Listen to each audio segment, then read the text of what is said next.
ఎన్నికల ఫలితాలు వెలువడిన తర్వాత రాష్ట్ర వ్యాప్తంగా కాంగ్రెస్ కమిటీలన్నింటినీ షర్మిల రద్దు చేశారు. తాను ఏదైతే అనుకున్నదో అది ఆమె సాధించారు. తాను తన ముద్ర వేసుకునేలా ఒక జాబితాను ఏఐసిసికి పంపారు. ఆ జాబితాను ఆమోదిస్తూ ఏఐసిసి ఒక ప్రకటన వెలువరించింది. దీన్ని ఎట్లా చూడాలా అనే విషయమై రాజకీయ విశ్లేషకుడు పురుషోత్తం రెడ్డి గారిని అడిగి తెలుసుకుందాం. ఎట్లా దీన్ని చూడాలి? కాంగ్రెస్లో షర్మిల తన ముద్రను ఇప్పుడు 2 రాష్ట్రాల్లో కమిటీలు వేశారు. అంటే తెలంగాణలో పీసీసీ అధ్యక్షుని ప్రకటించారు, ఏపీలో విస్తృతంగా కమిటీ వేశారు.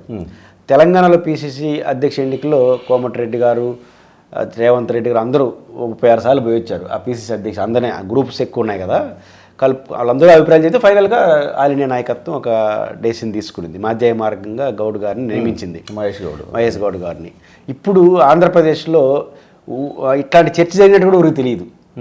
అంటే వీళ్ళు మామూలు కాంగ్రెస్లో కమిటీ వేస్తా అంటే పార్టీ ఉన్నా లేకపోయినా ఓట్ల కన్నా ఎక్కువ గ్రూపులు ఉంటాయి. అట్లాంటి పార్టీ వీళ్ళు పోతున్నారు అనుకో ఇంకెప్పుడు వేస్తా అనుకున్నాం. ఆల్ ఆఫ్ సడన్గా మరుసటి రోజే మొత్తం జిల్లా అధ్యక్షులు, సిటీ ప్రెసిడెంట్లు, వైస్ ప్రెసిడెంట్లు, పీసీసీ వరకు అన్నీ ఏఏసీ అనౌన్స్ చేసింది. ఇంత పెద్ద ఎత్తులో ఒకేసారి అనౌన్స్ చేయడం ఇదే ఫస్ట్ టైం.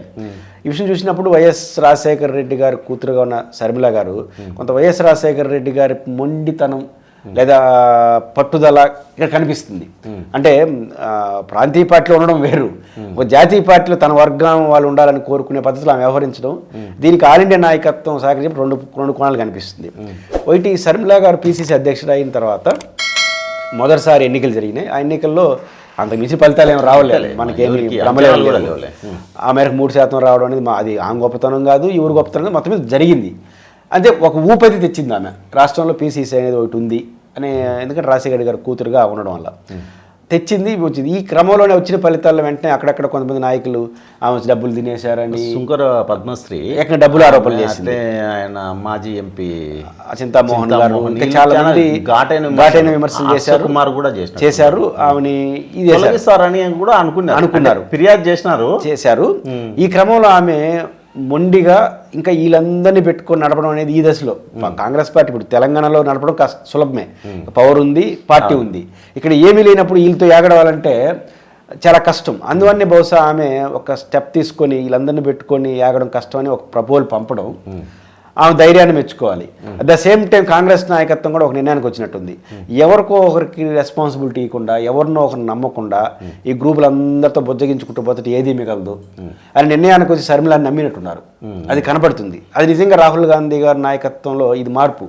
అంటే చాలా రాష్ట్రాల్లో విపరీతంగా మార్చడం అంటే మంచి మార్పు అంటారు. ఖచ్చితంగా. అంటే రేపు ఏం ఫలితం వస్తుందో దట్ ఈస్ డిఫరెంట్ ఇష్యూ. కానీ ఎవరో ఒకరు కేంద్రంగా పార్టీ నడపాలి. ప్రతి ఫిర్యాదును తీసుకుంటా 24 గంటలు దీన్ని బుజ్జగించుకుంటా పని చేయని వాళ్ళు, పని చేసిన వాళ్ళు, ఊరికి ఉపన్యాసాలు చెప్పడానికి పెట్టుకో. ఇప్పుడు ఆమె రాజకీయంగా నాకున్న అభిప్రాయం కూడా ఆమె తెలుగుదేశం ముద్ర అయితే ఏదైతే వేసుకుంటా ఉందో కొంత పొరపాటు అంచనాలతో, ఇప్పుడు జగన్ మీద వ్యతిరేకత ఉంటే తెలుగుదేశానికి వ్యతిరేకంగా జగన్ గారి కన్నా బాగా పోరాడుతుందనే పిక్చర్ వస్తేనే జగన్ డ్యామేజ్ అవుతాడు. రాజకీయాల్లో ఎప్పుడు ఉంటుందంటే డైరెక్ట్ కొడితే కొన్ని సందర్భాల్లో రివర్స్ అవుతుంది. ఇప్పుడు జగన్ డైరెక్ట్ కొడితే రివర్స్ అవుతుంది. జగన్ కన్నా చంద్రబాబు మీద పర్ఫెక్ట్గా పోరాడుతూ ఉంది అని అంటే వాళ్ళు వ్యతిరేకులు ఇంకోసారి అప్పుడు జగన్ నష్టపోతాడు. ఈ లాజిక్ ఎందుకు మిస్ అయ్యి కొన్ని పొరపాటు ధోరణిలో ఉండడం వల్ల, పొరపాటు అంటే తెలియక చేస్తే పొరపాటు, తెలిసి చేస్తే తప్పు కదా. ఎంతసేపు జగన్నే టార్గెట్ చేస్తున్నారు ఇప్పటికీ కూడా. జగన్ని టార్గెట్ అంతిమంగా చంద్రబాబుకు రాజకీయ ప్రయోజనం కలిగిస్తాయనే అభిప్రాయాలు వ్యక్తమవుతున్నాయి. జగన్ని టార్గెట్ చేయడం 100% కరెక్ట్. ఇప్పుడు ఆమె ఏ ప్లేస్లో ఎదగాలి, జగన్ ప్లేస్లో ఎదగాలి, అంతే కదా. ఇప్పుడు తెలుగుదేశం ఈయనతో రారు, తెలుగుదేశంతో ఉన్న సమూహం తెలుగుదేశంతో ఉంటుంది, ఇంకా మిగిలింది జగన్ సమూహం. ఇప్పుడు అందులో కాంగ్రెస్ సమూహమే జగన్ సమూహం. పోయిన చోటని ఎత్తుక్కోవాలి. దానికి మార్గం జగన్ని టార్గెట్ చేయడం కరెక్టే, కానీ రాజకీయాల్లో జగన్ తీరితే కుదరదు. అది నువ్వు జగన్ వెనకాల ఎందుకున్నారు? తెలుగుదేశం పార్టీని వ్యతిరేకించే వాళ్ళకి జగన్ లీడర్. జగన్ కన్నా నేను బెటర్ లీడర్ అని ప్రూవ్ చేసుకోవాలి. అవును. అంటే అర్థం ఏంటి? జగన్ తిరిగితే జగన్ పెద్ద లీడర్ గారు. తెలుగుదేశానికి వ్యతిరేకంగా ప్రజల తరపున నిలబడి అన్న కన్నా చెల్లి బాగా పోరాడుతూ ఉంది, ఈమెతో ఉంటే కరెక్ట్గా మనం పవర్లో తీసుకొస్తేనే భావన చంద్రబాబుకి వ్యతిరేకుల్లో రావాలి. అప్పుడు జగన్ రెండోది కాంగ్రెస్ బాగుపడుతుంది. నువ్వు అనుకుంటే మీ జగన్ మీద కక్షాన్ని తీసుకోవచ్చు. అట్లా కాకుండా డైరెక్ట్గా ఆయన తిట్టడం మొదలెడితే తెలుగుదేశం మనిషి అవుతావు, వాళ్ళు ఆనందిస్తారు, వీళ్ళు రారు. కాబట్టి ఈ తప్పు ఆమె చేస్తూ ఉంది. దీన్ని సరిదిద్దుకోవాలి. సరిదిద్దుకోవాలంటే రాజకీయ వ్యూహాన్ని మార్చుకోవడం ఒకటే కాదు, పార్టీ మొత్తం తనతో ఉండాలి, తను చెప్పినట్టు వినాలి. ఫస్ట్ టార్గెట్ కరెక్ట్గా చేసింది. ఏది పార్టీని తన గుప్పిట్లో పెట్టుకోవడం 100% కరెక్ట్. విమర్శించే వాళ్ళు విమర్శిస్తూ ఉంటారు. రాజశేఖర్ గారు అంతే కదా, తను అనుకున్న వాళ్ళతో నిలబడ్డాడు కాబట్టి పార్టీ నిలబడింది ఆ రోజు. ఫస్ట్ పార్ట్ పూర్తి అయిపోయింది. దీనికి రాహుల్ గాంధీ సహకరించడం కూడా ద్వారా ఏం చెప్పింది, మాకు శర్మిలాని మేము నమ్ముతున్నాం, మంచో చెడ్డో తేలలేని నేర్చుకోవడం అరణ్య నాయకత్వం కరెక్టే. First part correct.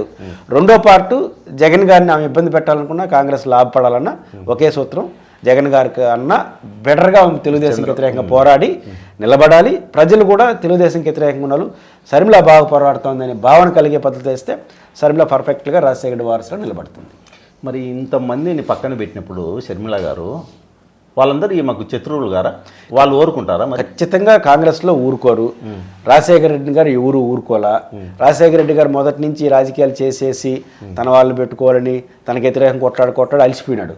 ఎప్పుడు సక్సెస్ అయ్యాడు? తన వైపు తన వాళ్ళు పెట్టుకుని ఆర్గనైజేషన్ యాక్టివిటీ చేస్తూనే ప్రజల్లోకి వెళ్ళిపోయాడు. ఆ పాదయాత్ర చేయకుండా ఉంటే జరిగి ఉండేది కాదు. కాబట్టి షర్మిల గారు కూడా తన కమిటీని వేసుకోగలిగింది. అది రాజశేఖర కన్నా బెటర్. రాజశేఖర్ ఉన్నప్పుడు కూడా జరగలే అట్లా. అందరూ ఉన్నారు, వేసుకునేసింది, పర్ఫెక్ట్లీ కరెక్ట్. ఈ అసంతృప్తి ద్వంతరలు పోవాలంటే ఇప్పుడు పెరుగుతాయి అవి.